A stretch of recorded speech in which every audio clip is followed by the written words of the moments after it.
Terima kasih.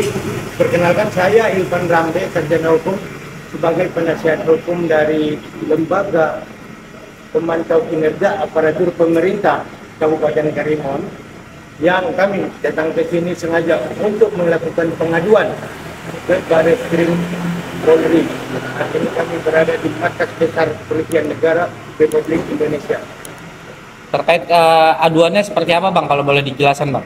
Ya, terkait ada dugaan kami atas penggelembungan dana tahunan yang telah digunakan oleh 12 kecamatan di Kabupaten Karimun sejak tahun 2021, 2022 dan 2023. Ini bersumber dari BPKP, BPK, RI, Perwakilan Provinsi Kepulauan Riau. Penggelembungan dana seperti apa Bang, yang kalau bisa dijelaskan Bang?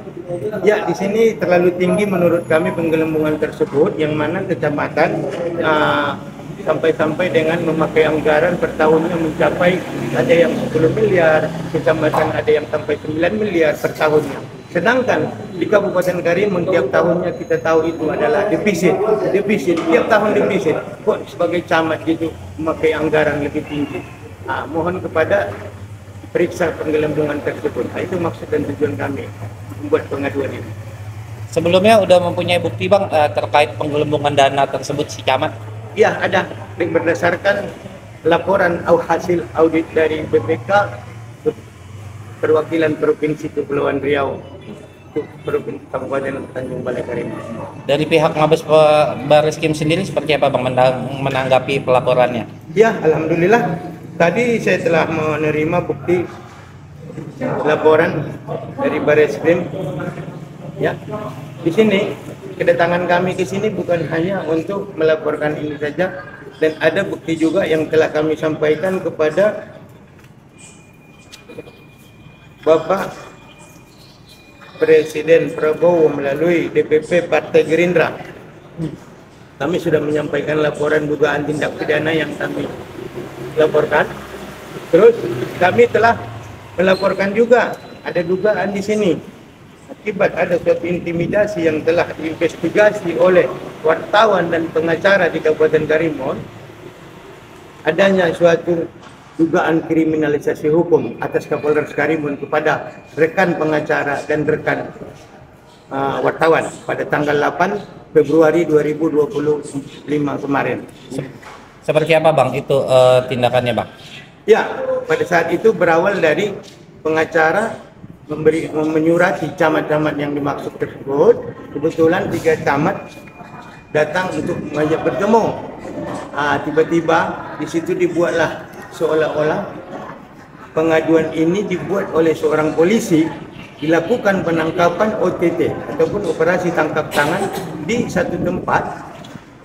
Setelah satu tempat tersebut, yaitu satu orang wartawan yang berinisial H, ya kan, berinisial H tersebut menerima. Kita lihat menerima di dalam itu menerima bingkisan.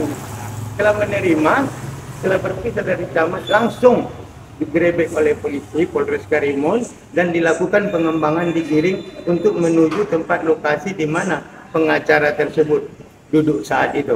Kemudian setelah digiring, langsung si berinisial H tadi, yaitu wartawan, menyerahkan uang kepada pengacara dan seolah-olah ini juga dibacakan.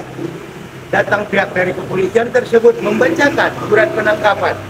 Di sini kami telah melihat adanya unsur di sini ketika salah satu korban ataupun korban yaitu camat, semestinya camat yang mengadukan ke polisi.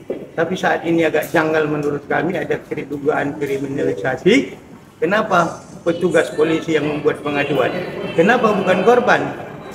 Jadi kalau memang korban membuat pengaduan, itu masuk unsur dalam delik pemerasan. Tetapi kalau memang polisi yang membuat pelaporan, ini sama dengan OTT, tangkap tangan terjadinya suatu suap. Yang kami duga suap karena si pihak pengacara tadi itu meminta klarifikasi kemana saja anggaran selama 2021, 2022, 2023 di 12 kecamatan yang dimaksud. Ini polisi telah menangkap, membuat surat penangkapan ketika OTT adanya suatu tindak pidana dugaan pemerasan, kenapa ada surat penangkapan? Kapan dibuat? Berarti si camat ini sudah memang mengkoordinasikan kepada pihak kepolisian.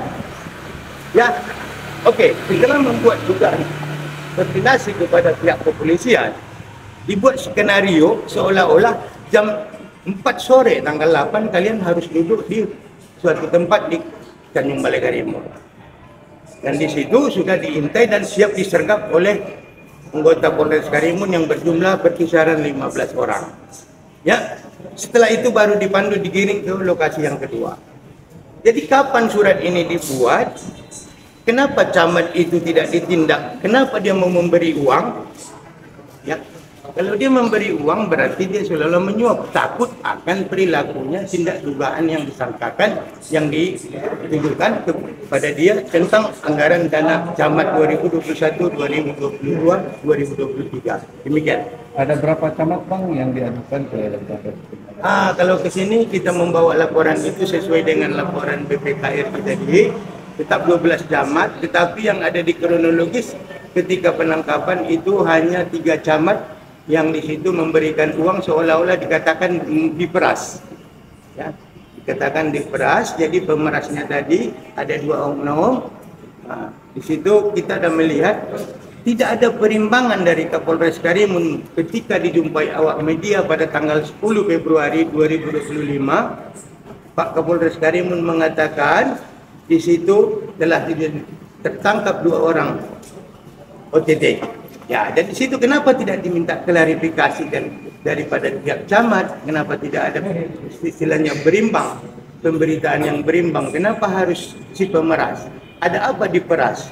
Kalau nggak dikasih emang dipukul atau gimana? Kan belum terjadi. Itu baru sebenarnya kalau dia percobaan pemerasan kan belum tentu ada terjadi. Oke, silakan. Ya, inisialnya siapa aja Bang yang diajukan ke Baris? Yang diajukan di sini ada 12 camat. Tapi tadi yang kita duga keras itu 3 camat yang telah ikut bersekongkol dan ingin menyimpan kerahasiaannya tentang dugaan yang telah kami dugakan pada beliau itu ataupun pengacara yang diduga pada beliau itu, yaitu camat Karimun berinisial A, terus camat Merau yang berinisial N, terus camat Buru yang berinisial H. Bang, setelah ini tindakan apa sih yang akan Anda lakukan? Mungkin kemarin sudah kriminalisasi aja atau ada laporan yang lain? Ada. Di sini dari kriminalisasi, saya telah melihat jelas adanya suatu sindikat ataupun kategori yang dikatakan kriminalisasi. Kriminalisasi itu bagaimana? Seolah-olah masyarakat ataupun pengacara yang belum melakukan suatu kejahatan dan dengan skenario yang dibuat oleh pihak kepolisian Polres Karimun. Dan di sini saya mengadukan ada 2 kategori. Yang pertama sekali saya adukan yaitu tindak kriminalisasi, tadi saya sudah jelaskan. Terus yang kedua tindak pidana korupsi yang didugakan kepada 12 camat berdasarkan hasil BPK